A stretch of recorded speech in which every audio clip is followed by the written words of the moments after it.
Ja.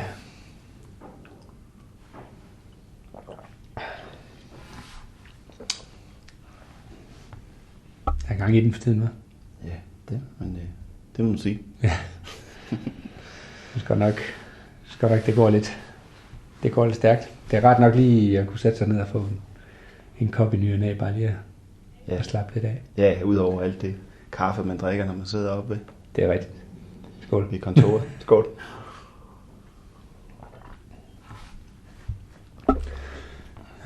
Jeg var ellers nødt til at blive hjemme i går. Ja. Den Bette, hun har fået skoldkopper. Ja. Hvor galt er det? Står det til? Jeg synes egentlig, hun klarer det meget godt. Hun har ikke haft feber, og hun har der nogen af de der knopper, men jeg synes ikke, altså det er ikke så meget, som jeg så inde ved naboen, hvor vi var inde og hente det. Nå, okay. Det er simpelthen importeret. Ja, vi har sådan et netværk. Det er jo, der kan godt gå flere år mellem, der kommer en god skoldkoppeepidemi, og så er det altså med at slå til. Hvordan er det, vaccinerer man mod skoldkopper? Eller? Du kan ikke vaccinere mod skoldkopper, i hvert fald efter hvad jeg har hørt. Røde hunde, mæslinger og hvad er den sidste? Forsyge. Ja. Det er dem, du vaccinerer mod. Skoldkopperne, den skal næsten have lov. Ja. Og der siger de jo ældre du er, jo hårdere bliver du ramt. Ja. Så og det er noget simpelthen med flere knopper og højere feber og så videre, så videre. Og hvis man er voksen, så er det helt slemt. Ja, da jeg skulle til USA, der var jeg nødt til at få vaccine mod forsyge. Ellers måtte jeg ikke rejse ind i landet. Det var sådan, så det var sådan. Så hun har det. Hun er ved godt mod, synes jeg. Hun klarer sig. Hvor lang tid varer sådan en? Det kan vare en lille uges tid, inden det er helt færdigt. Og hvordan, så får hun feber, eller hvor de begynder at klø? Jamen, det klør. Ja. Det klør rigtig meget. Ja. Så, men hun har ikke rigtig egentlig ubehag. Nej.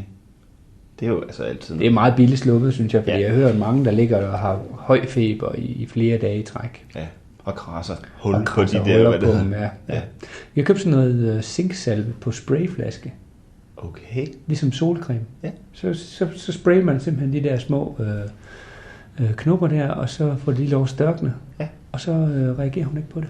Så får hun en lakering til natten. Det er skidesmart. Ja, det synes jeg. At giver det sådan lige så god beskyttelse? Ja, men der er lidt lokalbedøvende i, så hun ikke reagerer på det. Nej, jamen det er meget godt. Jamen, vi har jo en hjemme, der ikke har været den tur igennem endnu, så vidt jeg ved. Jamen, I kigger bare ud. Vi kigger gerne ud. Nu er vi jo begge to arbejdsramt, ikke også? Jo. Det er meget smart lige at få det passet ind. Ja, ikke også? Det er rigtigt. Jeg tror, det bliver rart nok at få det overstået. Altså, jo yngre de er, jo bedre i hvert fald. Det tror jeg, du har ret i.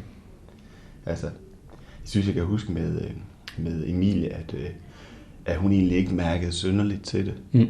Altså, man kunne godt se det, men det generede hende ikke så meget. Nej. Så det er meget dejligt. Altså, det er også, hvis de først er oppe i skolealderen og sådan noget, der, så at det begynder at blive noget bøvl, ikke også? Jo. Og hvis de begynder at få store sår, som de krasser i, så er der også chancer for, at de får flere ar. Ja, men røde hunde, er det noget af det, man kan blive... Den er med i vaccinen. Men jeg tænker på, altså hvis man får det i en sen alder, så er der nogen, hvor det påvirker en til... Det de siger, det er, at forsygen for mænd, hvis du får forsyge som voksen som mand, så kan du blive steril af det. Og hvis du får, jeg kan ikke huske, hvad det er for en af dem, du ikke må få, mens du er gravid som kvinde. Men det er i hvert fald rart at have styr på de der børnesygdomme, hvis man kan.